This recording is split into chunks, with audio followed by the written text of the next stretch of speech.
All right, so Parasha Bereshit, and I've been looking so much forward to getting back to the beginning. Um, there's really no introduction for this study. We're going to consider a number of verses. This Torah portion goes from Bereshit 1:1 through the middle of chapter 6. So there's a lot of ground that's covered in this first Torah portion. But it also, there's a lot of avenues of study to consider within this Torah portion. Let's talk to our Elohim and then we'll take a look. Master Yahuwah, we thank you for this opportunity to study your word. We thank you that we have the freedom to do so. We ask tonight that you'll open our eyes, open our ears, and open our hearts so we can see, hear, and understand what it is to be dedicated to you. And we thank you for it. In the name of Yahusha. Amen. So, yeah, I had started to write an introduction, kind of like introductory paragraph like I tried to but then I got through with it and I looked up and I said, well, this doesn't make any sense. Because it started out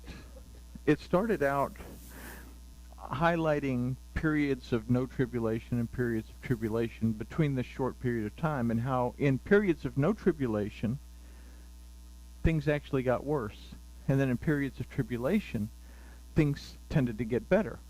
And it goes back to that word for tribulation, even though it's a Greek word, we can't help it, but it's thalipsis. It means to squeeze, to press, and it's the idea again of putting an olive in a press. You press out that oil, and the oil in the Torah is always a representation of truth.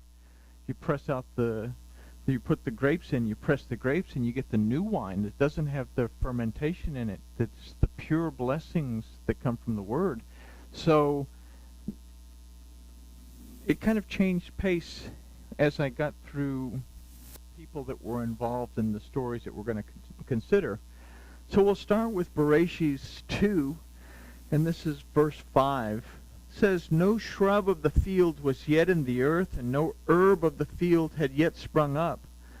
For Yahuwah Elohim had not caused it to rain upon the earth, and there was no Adam to till the ground. But there went up a mist from the earth, and watered the whole face of the ground. It's interesting. Here it uses the word mist.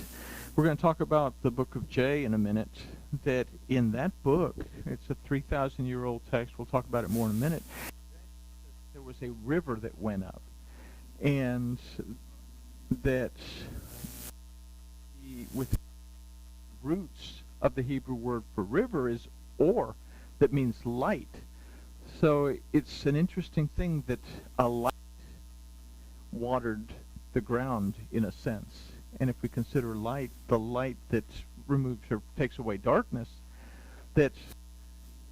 well, anyway, an idea that the word is what waters the ground in a sense, but just a thought. Then in verse 7, then Yahuwah Elohim formed the Adam of the dust of the ground and breathed into his nostrils the breath of life, and the Adam became a living soul. And Yahuwah Elohim planted a garden eastward in Eden, and there he put the Adam whom he had formed. So topically, from these verses we can consider that Elohim prepared and cared for the habitat that the Adam would inhabit. He cared for and prepared the habitat for the Adam to inhabit. Now, in the verse, there was no Adam to till the ground. We can consider that Elohim perceived a need for a physical being to care for what he had created. Then in verses 7 and 8, we can consider that that being that was to care for Yahweh's creation had to be a being suitable for the environment, yet contain the qualities and attributes of Elohim. And this is where we come into this idea that he created, let us make the Adam in our own image. That it's not that we look like Elohim, but that we have the qualities and the attributes of Elohim. We can make decisions. We can make judgments. we feel. We have intuition. These things allow us to function in the world. And then what we read is that he took the clay and formed the atom to make a vessel, and then poured himself into the vessel, so to speak, so that we would be directly connected to Elohim, spirit to spirit. But so he had to make a being that could be suitable for the environment and contain the qualities and attributes of Elohim. The atom was created both physical and spiritual, and then placed in a perfect environment. Now, I'm going to mention the book of J. The book of J, from a historical point of view, is a 3,000-year-old document that contains sections of the Torah. Not the entire Torah, sections of the Torah. In fact, it was written about 900 BCE. And if we'll remember, there was a whole lot of turmoil to where an actual written Torah didn't exist. We remember in our study of Jehoshaphat that he actually had something along the lines of Deuteronomy that he took throughout the kingdom to educate everything. But we have different books. The book of J, which is primarily contains the name Yahuwah throughout the book. The name Elohim, the book of E, doesn't occur in the book of J. But we have 4 different pieces, fragments of the Torah. And the redactors took these fragments and they put them together to form the Torah that we have today. Our Torah, the oldest copy of the Torah that we have is 1,000 years old. We have to consider that when the Romans sacked Jerusalem, everything was burned. When Hitler ran the Jews out, lots of important documents that could never be replaced were also burned. So we have started to find fragments within the Qumran documents, and we've started to find things, what they call the Dead Sea Scrolls. So a 3,000-year-old portion of the Torah that we're going to talk about here. So in the book of J, which is a 3,000-year-old book containing pieces of the Torah, we are told that there was no power comparable to the atom. So Yahuwah separated him into male Ish and female Isha.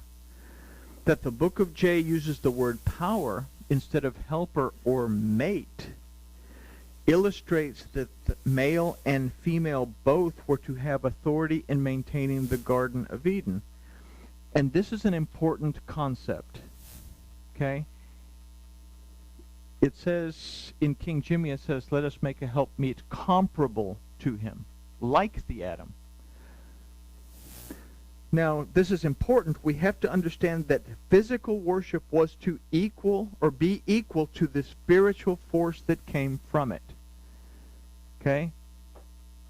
Our worship has to be equal to the spiritual force that it produces. Now, this would be made unbalanced after the sin of the Adam. And the book of Jubilees tells us that Ish and Isha remained in the garden with no tribulation for 7 years. And at the end of this period, they were introduced to the serpent, the Satan, and to sin. And it was sin that caused an imbalance. And we find this imbalance stated in verses 16 and 17 of chapter 3. It says, unto the woman he said, this is Elohim speaking. It's interesting that it was the woman who first uttered the name of Yahuwah in the Torah. So our spirit is always going to be the one that acknowledges our connection. But anyway, unto the woman he said, I will greatly multiply your pain and your labor. In pain you shall bring forth children, and your desire shall be to your husband, and he shall rule over you. And unto the Adam he said, because you have hearkened to the voice of your wife, and have eaten of the tree of which I commanded you, saying, you shall not eat of it. Cursed is the ground for your sake. In toil you shall eat of it all the days of your life. So in these verses, the precedent is set. Physical worship will govern the spiritual manifestation. Remember, he said, your desire will be for your husband, and he shall rule over you. The desire of the Spirit is to be close to Elohim. We can't be close to Elohim unless we put forth the effort in worship for the Spirit to come. So the Spirit's desire is for the husband. It desires the worship that will put it into the presence of Elohim. If the worship strays into falsehood, the Spirit will also stray. Worship became the means of maintaining balance. But as we see in verse 17, it labors to produce truth while being sensitive to spiritual direction that will not always be in line with the word of Yahuwah Elohim. We say that again. Worship labors to produce truth that's not always going to be in line with the word of Elohim. If we allow something that isn't in the word into our spiritual library, and we stand on that, then our worship begins to stray one way or the other. So this is why we have to Shema. And we'll notice it says, because you have hearkened to the voice of your wife. The word that's used there is Shabbat. Because you have perceived, discerned, understood, applied what Isha had to say, as opposed to what I told you. What did he say? Eat from the tree of life, don't eat from the tree of the knowledge of good and evil. So he allowed information that wasn't given in the Torah, in the instruction of Yahuwah, to push his decision to another direction. Everybody with me? Okay.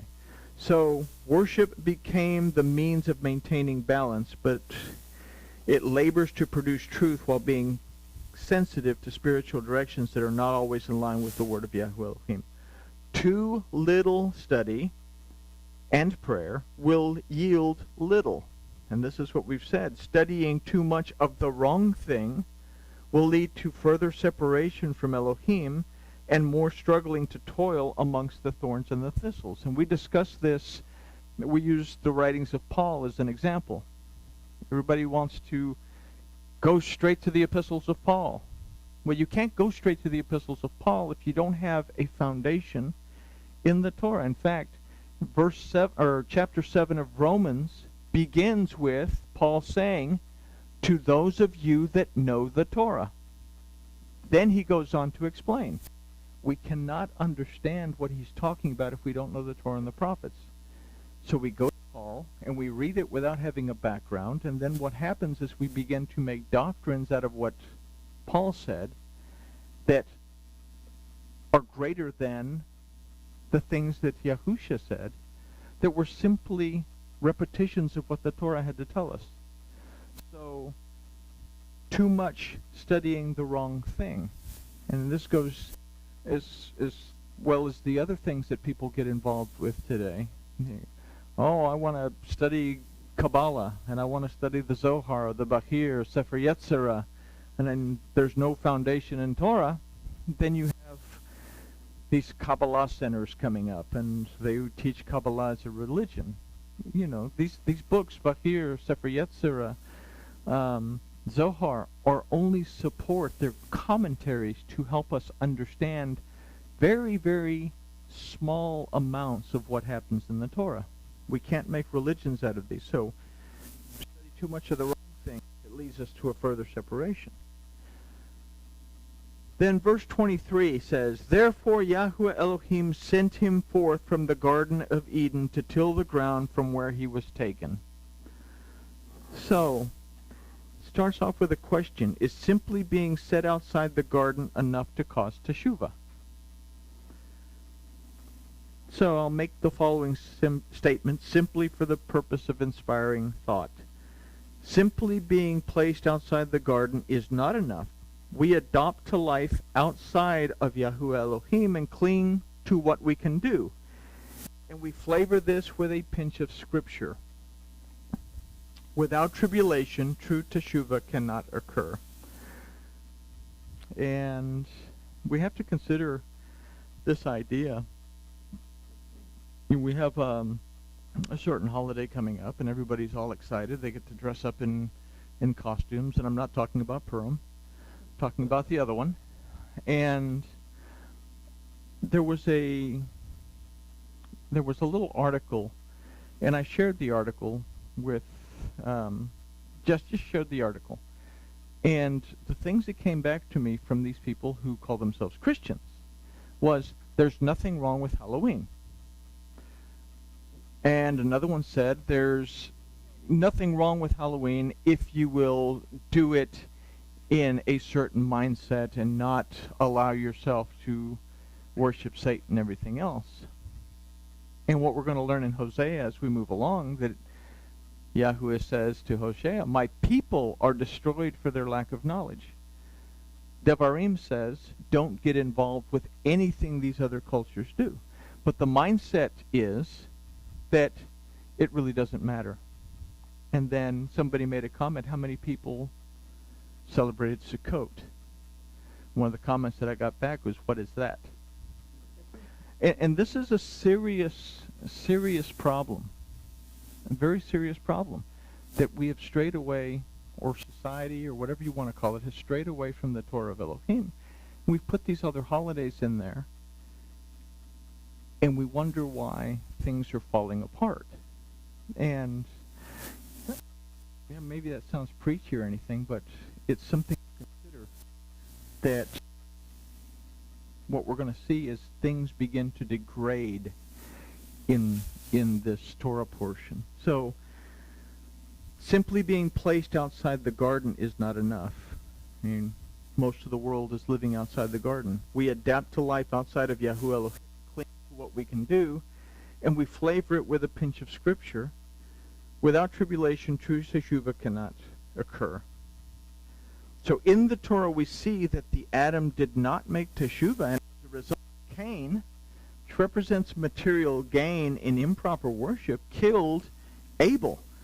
Abel literally means breath, wind, spirit. That represents a spiritual connection through proper worship. Cain's sacrifice was rejected. Abel's was accepted. So the book of Yashar tells us that Cain is killed by an arrow. Lamech and Tubal-Cain are walking along, and Lamech's a little bit,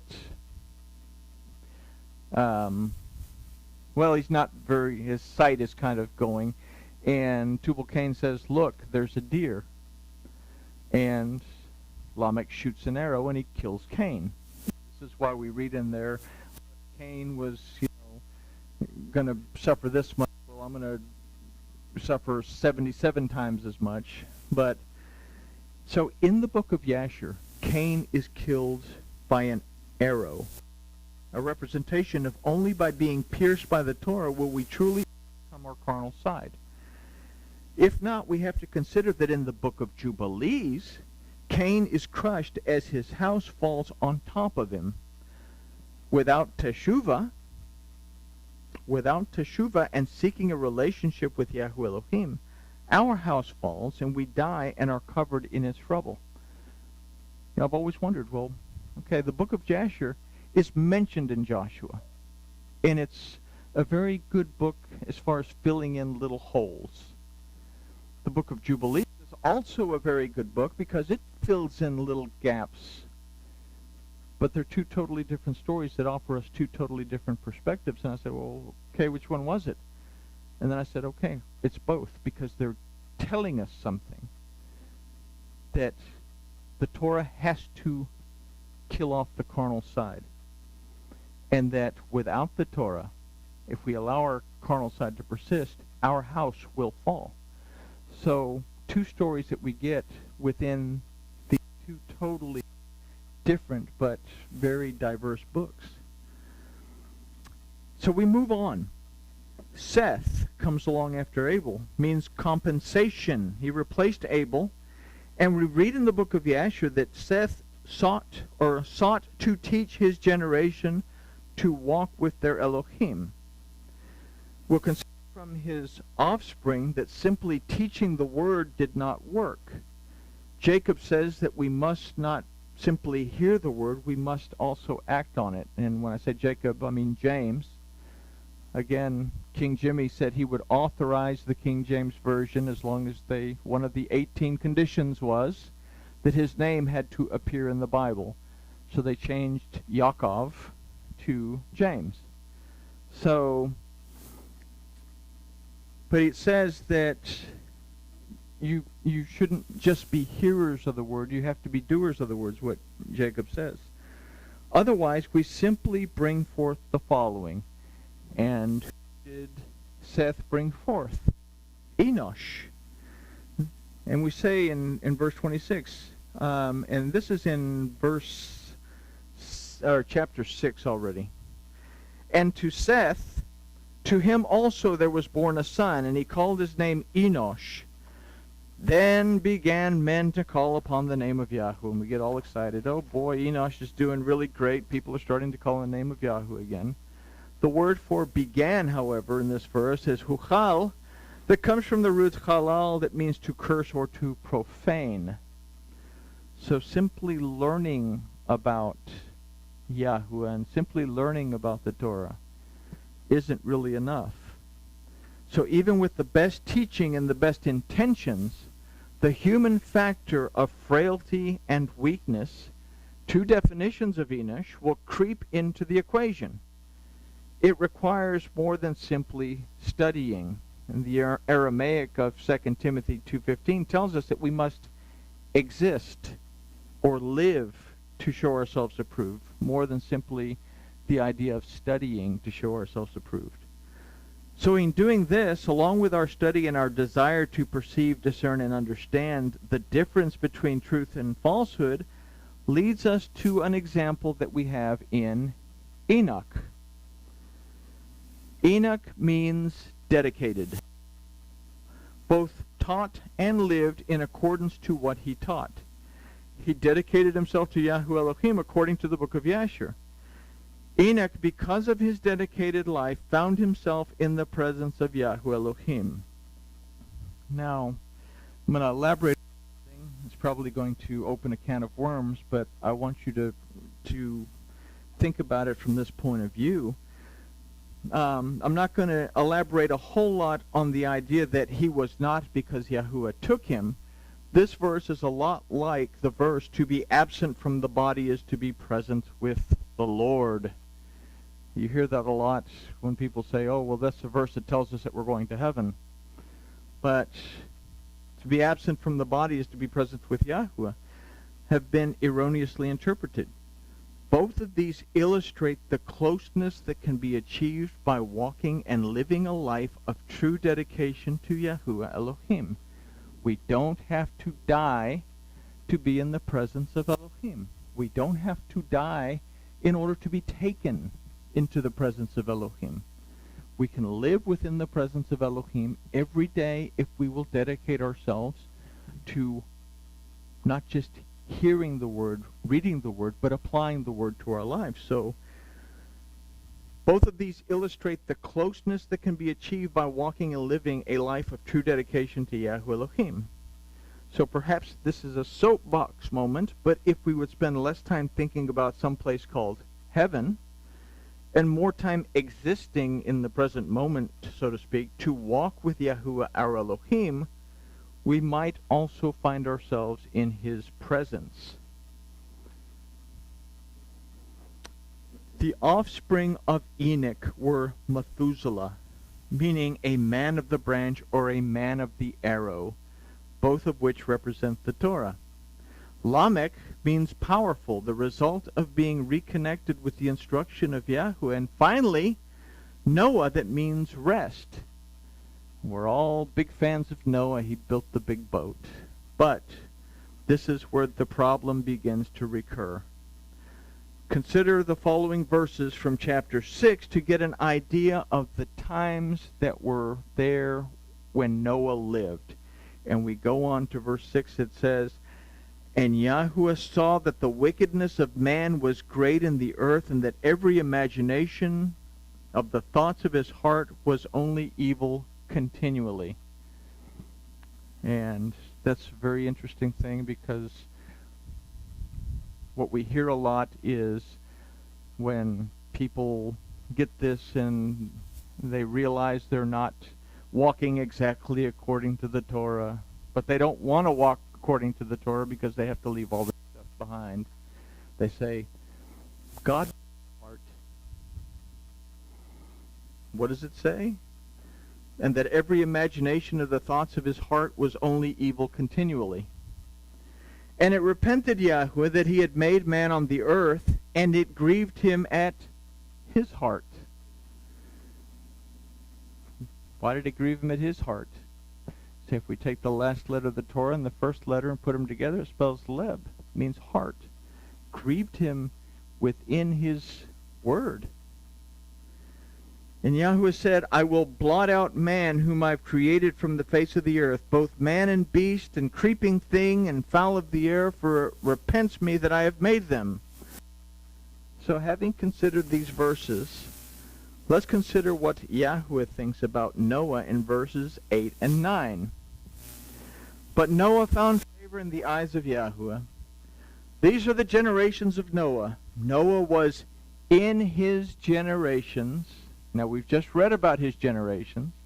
Noah was in his generations a man righteous and wholehearted. Noah walked with Elohim. We've just read about what these generations were like, and he was righteous in that generation. So, first we have to take into account that the world that Noah lived in was consumed with wickedness. So with this in mind, we have to consider that even though Noah was viewed favorably by Yahuwah, he was far from perfect. He was simply a man righteous and wholehearted in his generations. We've learned that Noah's name means rest. What happens when we rest in the face of wickedness? We can say that we become lax as well. We revert back to our carnal ambitions and once again find ourselves lacking the cover of Yahuwah Elohim, which if we read on, which we're going to find is exactly what happened to Noah, and everything goes south from there again. Even if Elohim were to remove the wickedness from our lives, as in the case of the flood, we would still revert back to our carnal being without a continuous effort to stay connected to Yahuwah, our Elohim. This isn't the first time. This is the first time that he actually went through with destroying a wicked generation. He was going to destroy the children of Israel, the descendants of Abraham. And he told Moses, "Look, I'm going to blot them out. They're too wicked. I can't handle them. I'm just going to raise up a new generation through you." And Moses said, "Boss, that's not going to work. You have to keep to your word and do what you said." So Moses knew that just simply taking out an evil generation wouldn't work. We have to work with what we have. This is Jeremiah that says, "The clay is marred in the hands of the potter, but he fixes it." So our physical side and our spiritual side must maintain a balance. We can start off strong and get good results. Noah built an altar, and made offerings to Yahuwah as soon as he was on dry ground. But, as we read in the following verses, his desire to worship waned. Noah means rest, but we must not allow for the wrong kind of rest. Shabbat also means rest.